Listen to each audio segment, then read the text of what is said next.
High hello friends, welcome back to my channel. तर स्वागत करते मी तुमचं माझ्या नवीन व्हिडिओमध्ये. इथे मस्तपैकी म्हटलं बेडची क्लिनिंग करून घ्यावी, कारण की बेडशीट पण धुवायला काढायची होती. बरेच दिवस झाले आणि पाऊस असल्यामुळे जमलं नव्हतं तसं काही. म्हणून म्हटलं आता व्यवस्थित क्लीन करून घ्यावं सगळं. त्यासाठी इथे बेडरूममध्ये आली होती. छानपैकी क्लीन करून घेतली, बेडशीट दुसरी बदलली आणि त्यानंतर ना जिथे मी त्या कुंड्या लावल्यात ना बेडरूममध्ये, त्या बघत होती. इतकी छान ग्रोथ झाली आहे ना त्याची. आता थोडीशी वर पण घेतली आहे मी ती काढून आणि हे दुसरं जे लावलं होतं ना ते पण छान ग्रो करते. खूप छान वाटतात झाडं बघून ती. आणि तिथे ऊन पण छान येतं, झाडांना माझ्या छान मिळतं. त्यानंतर आज तुळशीचं लग्नसुद्धा करायचं होतं, त्यामुळे म्हटलं हळदीचं लेपन वगैरे छानपैकी करून घ्यावं उंबरठ्यावर, म्हणून मग ते करून घेतलं. श्रीची शाळा पण चालू झाली होती आजपासून. तो शाळेत गेला होता. त्यानंतर मी माझ्या बाकीच्या कामांना सुरुवात केली. स्वयंपाक सकाळी आवरून घेतला होता जेव्हा तो शाळेत निघाला तेव्हाच. त्याच्या डब्याबरोबरच आमचं जेवण होऊन जातं, चपात्या वगैरे, आणि बाकी मग भाजी वेगळी काय करायची असेल तेवढी फक्त राहते. नाहीतर चपाती भाजी होऊन जाते. दुसरी काही आमटी वगैरे मी नंतर करते. आमटी भात असेल ते गरम गरम जरा बरं वाटतं, त्यामुळे ते नंतर करते. आधी म्हटलं तर हळदीचं लेपन करून घ्यावं, बाकीची कामं होईपर्यंत सुकेल ते. नाहीतर तसं पण सुकायला वेळ लागतो त्याला. जसं की बाहेर आभाळ वगैरे येते, त्यामुळे मग थोडाफार वेळ लागतोच. म्हणून म्हटलं आधी इथलं काम करून घेऊ. दारावर सुद्धा छानपैकी स्वस्तिक वगैरे काढलं. आणि बाकीची थोडीफार तयारी आहे ना ती आदल्या दिवशी करून ठेवली होती मी. त्याचाही व्हिडिओ घेतलेला आहे, तो पुढे मी जॉईन करतेच, तो पण बघा तुम्ही. आणि हळदीचं लेपन केल्याने किती छान वाटतं हे आता सांगायला नको वेगळं तुम्हाला. खूप छान, म्हणजे अगदी किड्या मुंग्यांना सुद्धा आतमध्ये येत नाहीत त्या. आणि सुगंध तर इतका सुंदर येतो ना. त्यात अष्टगंध असतं, गुलाब पाणी असतं आणि आपलं भीमसेन कापूरसुद्धा टाकतात. त्यामुळे खूप छान वाटतं, प्रसन्न असं वाटतं केल्यावर. आणि ते सुकल्यावर त्याच्यावर लाल कलरने अशी रांगोळी काढली ना, आणि ती इतकी उठून दिसते, खूप सुंदर वाटतं ते बघताना. त्यानंतर जसं की म्हटलं इथे स्वस्तिक काढून घेतलं दारावर पण हळदीचं. आणि बाकी मग पुढची बरीचशी कामं होती, जसं की साफसफाई वगैरे थोडीफार कुठेतरी काही ना काहीतरी करायचीच होती. कारण की जर म्हटलं देवाचं लग्न आहे तर सुंदर असं करावं, जसं की आपल्या घरातलं लग्न असल्यावर आपण ज्याप्रमाणे करतो. अक्षता वगैरे सुद्धा मी तयार केल्या होत्या कलरच्या वेगवेगळ्या, त्या तुम्हाला दाखवायच्याच राहून गेल्या खरं तर व्हिडिओमध्ये. पण त्याचे श्रीचे जे कलर होते ना ते कलर टाकून मस्तपैकी त्या अक्षता तयार केल्या होत्या मी. एकूण 5 प्रकारच्या असतात. तसं मग सफेद तांदूळ, हिरव्या रंगाच्या, लाल रंगाच्या, एक निळा रंग होता तो टाकला होता, आणि पिवळं असं मस्तपैकी छान केलं होतं अक्षता तयार. पण त्या व्हिडिओमध्ये घ्यायच्याच राहिल्या माझ्याकडनं. तरी बऱ्यापैकी शूट करण्याचा प्रयत्न केला, कारण की ट्रायपॉड लावणं हे करणं, मग शूट करत बसली की ही सुद्धा कामं राहून जातात बाजूला. आणि हे आदल्या दिवशीच आहे की श्री ते तुळस रंगवत होता आणि मी बाकीची जी काही छोटी मोठी कामं होती ना ती करत होती. खूप छान अशी रंगवली होती त्यांनी. त्याचं ड्रॉईंग आधीच छान आहे. मग तो म्हणाला मम्मी मी करतो. मग त्याचं काम चालू होतं ते करायचं. फार छान आहे ना हा. हो.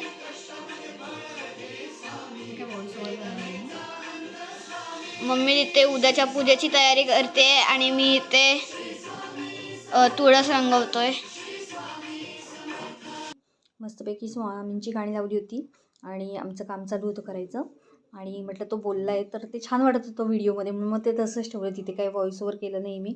आणि हे नंतर मग हे रांगोळी वगैरे काढून घेतली दुपारनंतर, जेवण वगैरे घेतलं. त्यानंतर मस्तपैकी रांगोळी काढली. तर कशी आली रांगोळी कमेंट करून नक्की सांगा, कारण की मला तर खूप आवडली. फायनल लुक असा होता, पण इथे मला थोडंसं मोकळं वाटत होतं वरती, त्यामुळे मग तिथे पण मी छानपैकी हार वगैरे काढले, तर ते पण छान वाटत आहेत. आणि हा पसारा सगळा उचलायचा होता मला. तरी अगदी म्हणजे 5 मिनटंसुद्धा बसलेली नव्हती मी, कंटिन्यूस कामं चालूच होती.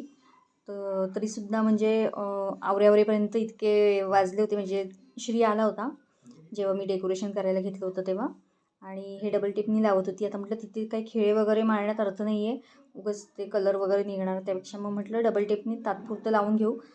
तसं तर तुम्ही गेल्या वर्षी बघितलंच असेल की आमचं तुळशीचं लग्न हे गॅलरीत असतं, पण ह्यावेळी मी मुद्दामच इथे घेतलं होतं. आणि हे जी मी लावत होती ना डबल टिपनी, तर ते सारखं पडत होतं. जवळपास मी 3 ते 4 वेळा ते लावलं होतं आणि खाली पडत होतं, लावलं होतं खाली पडत होतं. म्हटलं काय आता, जसं राहील तसं राहील म्हटलं लग्नापर्यंत. तरी मधीचे शेवट बघा तुम्ही, एक जे लावलेलं आहे ना तर ते शेवटी पडलंच. लग्नापर्यंत ते काही राहिलं नाही. म्हटलं ठीक आहे. आणि त्यानंतर ह्या 2 माळा मात्र शेवटपर्यंत होता आणि घंटी जी लावली होती ना ती होती. आणि जेव्हा मी रात्री झोपलो ना तेव्हासुद्धा त्या ज्या राहिल्या होत्या त्या पडून गेल्या. म्हटलं ठीक आहे असू दे आता काय, तू लग्न वगैरे झालं आहे पण छान दिसत होतं. छोटंसं डेकोरेशन केलं होतं. ह्या माळा आहेत ना मला खूप उपयोगी पडलेल्या आहेत. म्हणजे ह्या जवळपास एक 4 ते 5 वर्षापूर्वीपासून आहेत माझ्याकडे. तुम्ही तुमच्या इथे तुळशीच्या लग्नासाठी काय काय तयारी केलेली आणि कसं म्हणजे पावसात लग्न लागलं की कसं लागलं तेही मला नक्की सांगा. आणि निहार आहे ना त्याला मी आधीच सांगून ठेवलं होतं की उद्या ना तुळशीचं लग्न लावायचं आहे, तुम्ही शाळेतनं जाऊन या, मग शाळेतनं जाऊन आल्यावर आपण छानपैकी लग्न लावू. तर तो आला शाळेतनं आणि मला म्हणतो काकी मी येतो आहे लगेच, थांब जरा तुम्ही लावू नका लग्न. म्हटलं नाही नाही ये, म्हटलं तू तयार होऊन वेळ. आणि फायनल लुक हा असा काहीसा होता जे की खूप छान वाटत होतं. बघताना खूप प्रसन्न असं वाटत होतं. आणि ही माझी रांगोळी खूप छान होती. तर मस्तपैकी ते दिवे वगैरे लावून घेतले मी आणि त्यानंतर आम्ही लग्नाला सुरुवात केली तुळशीच्या. सनई चौघडे, शुभलाभ सगळं किती छान वाटत होतं त्या रांगोळीमध्ये. आणि जे पीस काढलं होतं मोराचं तेही खूप छान वाटत होतं. कधी कधी आपल्यालाच आपलं कौतुक करावंसं वाटतं. तसंच काहीचं होतं माझं पण. आणि मग इथे लग्नाला छानपैकी सुरुवात झाली. नैवेद्य ठेवला होता. आपले दही पोहे किंवा दूध पोहे आणि साखर असं, आणि सोनपापडी होती नैवेद्याला छानपैकी. फराळाचंही ठेवतात काय काही जणं. प्रत्येक ठिकाणची पद्धत नाही, प्रत्येक सणाची वेगवेगळी असते. पण त्या सणाला ती करण्यात इतकी मजा येते ना, खूप छान वाटतं असं सण साजरे करताना आपले.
छान अशा मंगलाष्टका लावल्या होत्या टी व्हीवर. आणि मग छानपैकी लग्न लागलं. त्यानंतर नैवेद्य वगैरे दाखवला, आरती करून घेतली आम्ही सर्वांनी. आणि मग मुलं गेली खाली फटाके फोडायला. आणि जर का तुम्हाला व्हिडिओ खरंच आवडत असतील तर लाईक, शेअर आणि सबस्क्राईब करायला मात्र विसरू नका, कारण की प्रत्येक व्हिडिओमागे बरीच मेहनत असते आणि खूप कष्ट करावे लागतात प्रत्येक गोष्टीसाठी. तसं तर आपण आपले सणवार खूप आनंदाने साजरे करतच असतो, पण तरीसुद्धा. आणि हे दिवे लावले किती सुंदर दिसत होतं ना. मला तर खूप आवडलं होतं डेकोरेशन जे काही केलं होतं छोटंसं. तर तुम्हाला पण नक्की आवडलं असेल तर नक्की कमेंट करा. कमेंट करायला विसरू नका. काही काही जणं लाईक करतात, आवडलं तरी पटकन कमेंट करत नाही, तर कमेंट करायला अजिबात विसरू नका. तुमची एक एक कमेंट आणि एक एक लाईक माझ्यासाठी खूप महत्त्वाचं आहे. आणि आता सबस्क्रायबर तसे वाढत आहेत माझे, तर खूप छान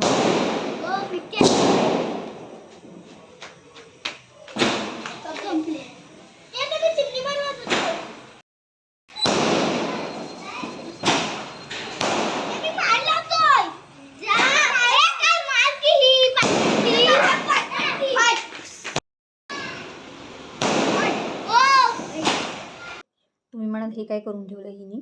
तर ह्या विठा लावल्या होत्या मी रांगोळीच्या बाजूनी, कारण की रांगोळी माझी कोणी पुसू नये. कारण की परवा मी इतकी छान रांगोळी काढलेली आणि त्याच्यावर मांजर येऊन बसलं. सो ती सगळी रांगोळी पुसली गेली होती. मग एवढे एक तर 2 तास तर रांगोळीला घालवायची आणि पुन्हा ती रांगोळी कोणी पुसली ना की खूप मनाला वाईट वाटतं. त्यामुळे मी असं काहीतरी केलं होतं. तुम्ही पण सुंदर रांगोळी काढली आणि ती कोणी पुसली तर तुम्हाला पण राग येतो का ते नक्की सांगा मला. तर आणि कचरेवाले मामा पण येऊन सकाळी झाडू मारू नये म्हणून मी असं करून ठेवलं होतं. तर भेटू आपण पुढच्या व्हिडिओमध्ये नवीन काहीतरी घेऊन. तोपर्यंत बाय सर्वांना.